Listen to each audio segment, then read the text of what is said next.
Dengan pelbagai kursus serta peralatan berteknologi tinggi yang disediakan, Akademi Penerbangan Malaysia mampu menjadi antara akademi terbaik di rantau Asia. Presiden Ramos sebelum ini pernah meminta Malaysia sebagai sebuah negara Islam membantu masyarakat Islam di selatan Filipina.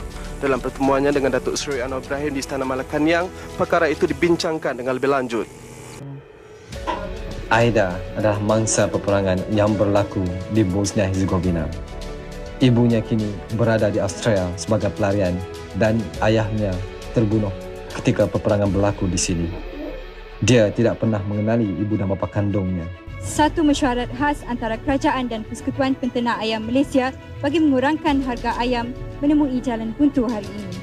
Ini bermakna kerajaan tidak akan teragak-agak mengambil tindakan tegas terhadap pembekal, pemborong dan peruncit jika mereka masih tidak menurunkan harga di paras minasabah. Izani Mokhtar melaporkan untuk Buletin Utama.